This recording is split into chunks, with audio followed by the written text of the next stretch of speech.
অনেক অনেক নতুন মোবাইল এখন ডিসপ্লে চলে যেতেছে, মানুষ ডিসপ্লে হাত থেকে পরে ভেঙে ফেলে বা আসার ভেঙে ফেলে।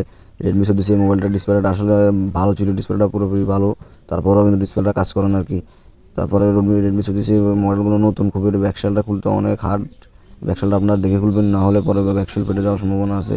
রেডমি 14 মোবাইলগুলো কাজ করতেও অনেক মজা পেয়েছি। আজকে ডিসপ্লেটা লাগাই দিচ্ছিলাম, কাস্টমারে ডিসপ্লেটা লাগানোর পরে বলতেছে যে আমার মোবাইলে সিম আছে, এটা নিয়ে তর্ক বিতর্ক নিয়ে আয়ের কত কী এক অবস্থা। দোকানে সিম টোকাইতেছিলাম আমি, সিম তো পাইতেছি না, সিম আসলে দেয় নাই উনি।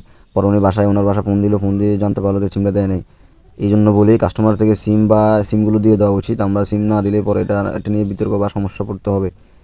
এই সিমটা নিয়ে, এই মোবাইলটা নিয়ে অনেক সমস্যা পোহাতে হয়েছে। তারপরে ফাইনালি দোকানে এই ব্যাপারটি নিয়ে আসলে ঝামেলা পোহাতে হয় যে কাস্টমার সিম দিচ্ছে, সিম দেয় নেই, বা সিম আমরা হারাই ফেলছি, এটা নিয়ে অনেক ঝামেলা পোহাতে হয়। এই সিমের এই ব্যাপারটা আসলে কোনোদিনও শেষ করতে পারতেছি না, এটা প্রত্যেক দিন বা দু একদিন পর পরই সমস্যা। কাস্টমার সিম দিয়ে বলতেছে ভাই আমার সিম কই, অনেকে আসলে দিয়েও বলে দেয় নাই।